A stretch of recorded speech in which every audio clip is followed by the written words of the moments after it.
Shalom Bapak Ibu Saudara yang dikasihi Tuhan Yesus.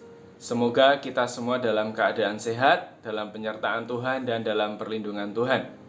Bapak Ibu Saudara yang dikasihi Tuhan, kita tentu pernah mendengar satu ayat yang mengatakan bahwa sifat yang diinginkan pada seseorang ialah kesetiaannya. Nah, ayat itu ada di dalam Amsal 19 ayat 22. Kesetiaan berkaitan erat dengan sebuah komitmen. Komitmen untuk tidak menyimpang ataupun mengingkari sebuah perjanjian.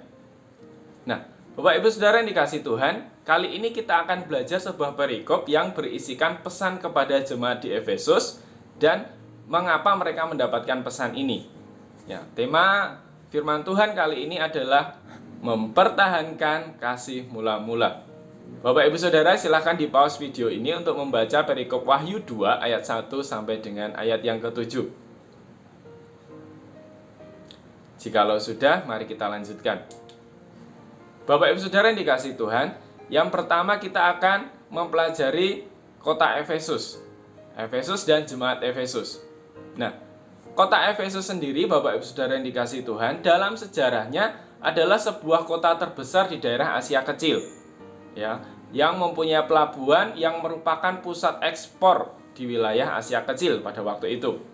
Efesus adalah kota yang sedang mengalami perkembangan yang sangat baik. Nah, kota Efesus ini juga merupakan pusat administrasi pemerintahan Romawi di wilayah Asia Kecil. Nah, selain sebagai pusat perdagangan dan pusat administrasi, Efesus juga terkenal dengan bidang keagamaannya. Karena di sana banyak dibangun kuil-kuil, ya, kuil-kuil penyembahan, berbagai kepercayaan. Dan salah satunya kekristenan juga berkembang di sana. Nah, kemudian untuk jemaat Efesus sendiri, Bapak Ibu Saudara yang dikasihi Tuhan, ini adalah jemaat atau gereja yang dimulai dari pelayanan Paulus bersama Priscilla dan Aquila, yaitu pada perjalanan misi Paulus yang kedua. Dan menurut tradisi, jemaat Efesus ini juga pernah dilayani oleh Timotius, salah satu anak rohani Paulus. Juga pernah dilayani oleh Yohanes, salah seorang murid Yesus. Nah, pada saat surat ini ditulis atau wahyu ini disampaikan kepada Yohanes untuk diteruskan kepada jemaat di Efesus, sebenarnya jemaat Efesus ini sedang mengalami perkembangan yang sangat baik, mengalami pertumbuhan yang sangat baik. Nah, sampai-sampai di dalam perikop ini kita ketahui bahwa Tuhan Yesus memuji jemaat Efesus ini.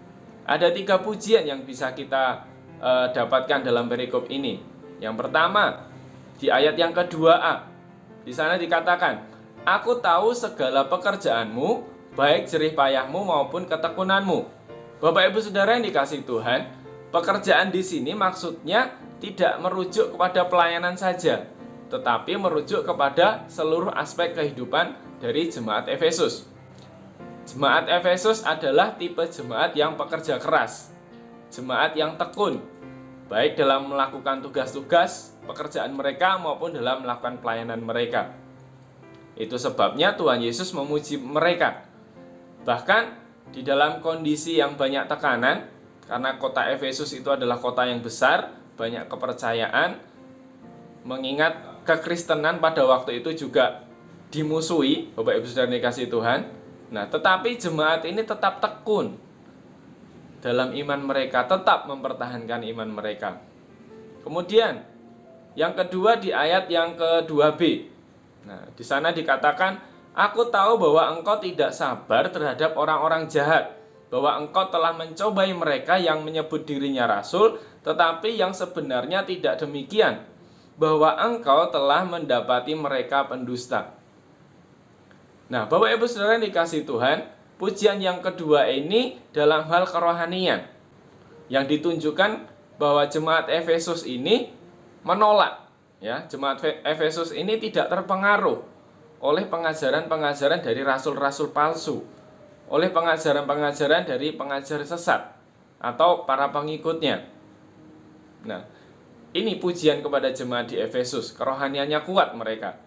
Kemudian kita bisa lihat di ayat yang ke-6, "Tetapi ini yang ada padamu, yaitu engkau membenci segala perbuatan pengikut-pengikut Nikolaus yang juga kubenci.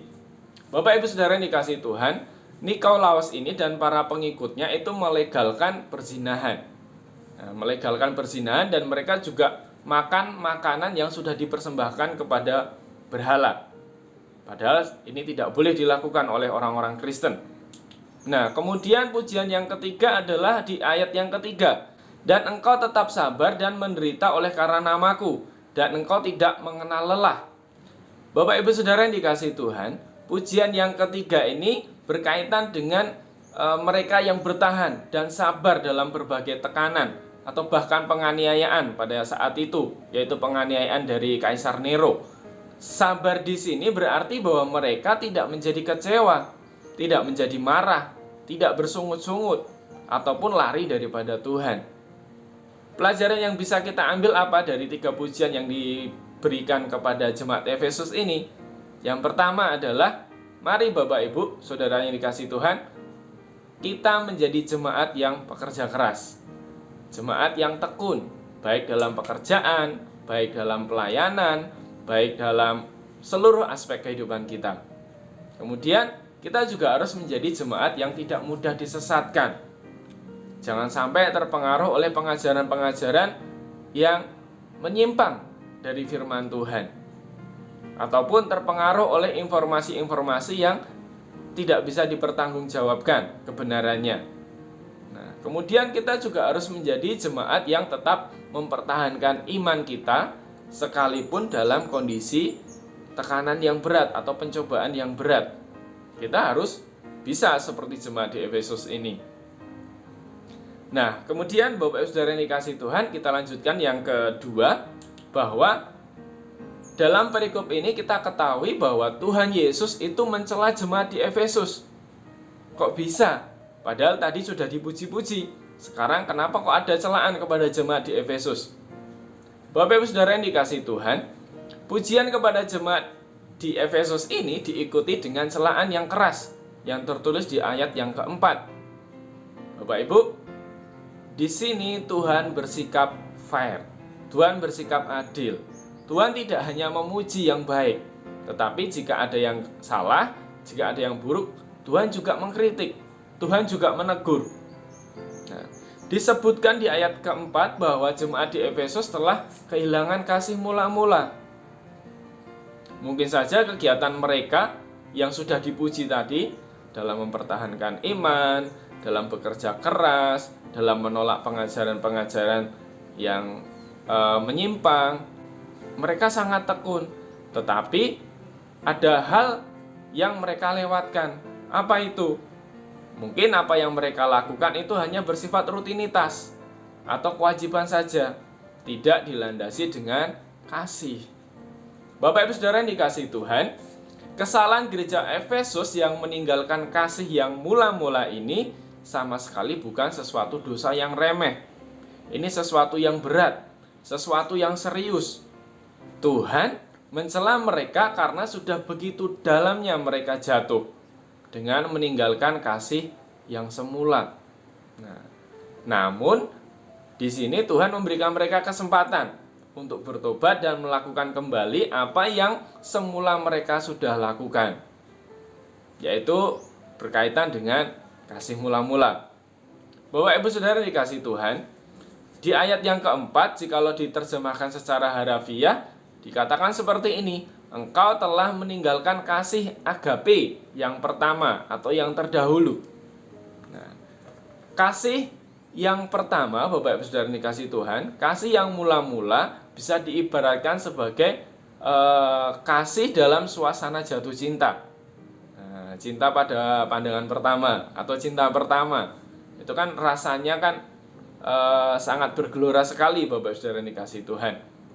Nah, ketika seseorang mengalami jatuh cinta atau cinta yang pertama, mereka melakukan segala sesuatu itu dengan tulus, tanpa paksaan, tanpa ingin menyakiti.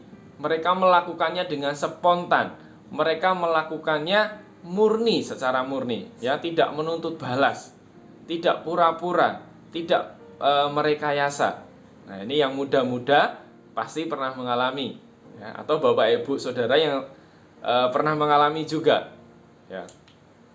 Nah, Bapak Ibu Saudara yang dikasihi Tuhan, Leon Morris, seorang penafsir, mengatakan bahwa tidak jelas apa yang dimaksud dengan kasih di sini. Kasih ini adalah kasih kepada Kristus. Ada juga yang mengatakan kasih kepada sesama jemaat.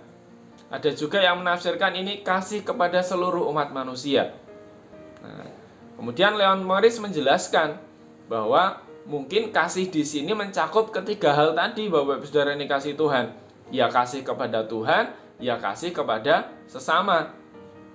Nah, memang jemaat Efesus bertumbuh dalam kebenaran firman, sehingga mereka mampu membuktikan dan mampu menelanjangi rasul-rasul palsu yang ada di sekitar mereka, yang di ayat 2 disebut sebagai orang jahat. Nah, orang jahat ini bukan karena perbuatan yang jahat, Bapak Ibu Saudara yang dikasihi Tuhan, tetapi dari pengajaran-pengajaran atau dari pengaruh-pengaruh yang tidak sesuai dengan kebenaran firman Tuhan.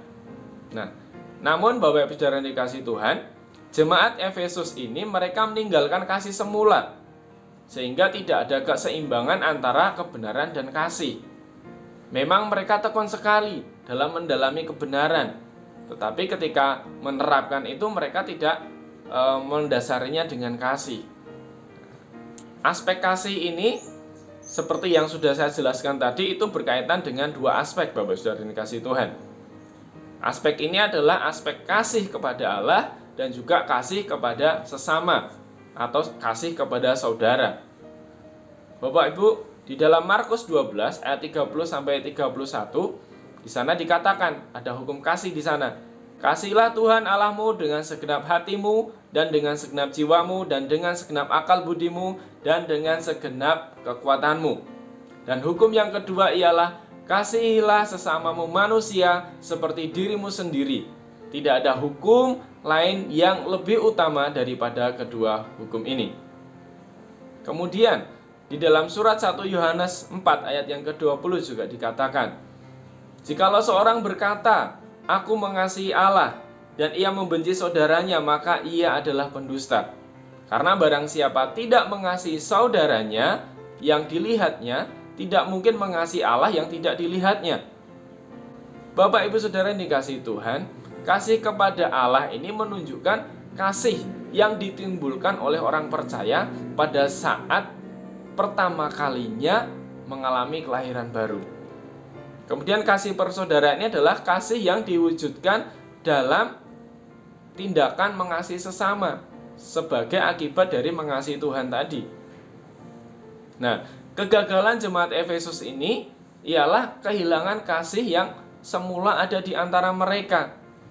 Bapak Ibu Saudara yang dikasihi Tuhan, jemaat di Efesus meskipun giat dalam berjerih payah, dalam pelayanan, dalam pekerjaan, namun mereka kehilangan kasih semula. Sehingga kemudian pelayanannya mungkin hanya sekedar pemenuhan tugas tanpa didasari kasih. Lalu pelajaran yang bisa kita ambil apa? Kasih kepada Allah dan kasih kepada sesama itu sangat berhubungan, Bapak Ibu Saudara yang dikasihi Tuhan. Orang yang mengasihi Kristus pasti membenci kejahatan. Tetapi orang yang membenci kejahatan belum tentu mengasihi Kristus. Pelayanan yang bagaimanapun giatnya itu tidak bisa menggantikan kasih, Bapak Saudara yang dikasihi Tuhan. Jika kita kehilangan kasih mula-mula, maka pelayanan apapun yang kita lakukan itu tidak ada artinya. Padahal kasih adalah pendorong untuk kita melakukan pelayanan kepada Tuhan. Kemudian yang ketiga, dalam perikop ini kita bisa dapati bahwa Tuhan memberikan pesan kepada mereka untuk kembali kepada kasih mula-mula.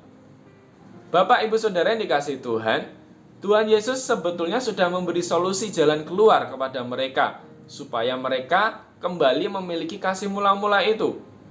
Di ayat yang kelima, ada 3 tahap yang harus dilakukan untuk kembali lagi seperti semula. Coba kita perhatikan di ayat yang ke-5a. Kita akan menemukan 3 pokok yang dikemukakan oleh Tuhan Yesus, supaya dilakukan oleh jemaat Efesus, supaya mereka kembali memiliki kasih mula-mula itu. Sebab itu ingatlah betapa dalamnya engkau telah jatuh, dan lakukanlah lagi apa yang semula engkau lakukan. Nah, Bapak Ibu Saudara yang dikasihi Tuhan, kata-kata ini merupakan perintah yang sifatnya harus dilaksanakan segera, bersifat menuntut, harus segera dilakukan. Bapak Ibu Saudara yang dikasihi Tuhan, jemaat di Efesus diingatkan untuk melihat dan mengintrospeksi diri mereka akan segala aktivitas yang mereka kerjakan, mereka lakukan. Mungkin mereka tetap melayani, tetap melakukan, tetapi mereka melakukannya tidak sungguh-sungguh atau tidak didasari dengan kasih.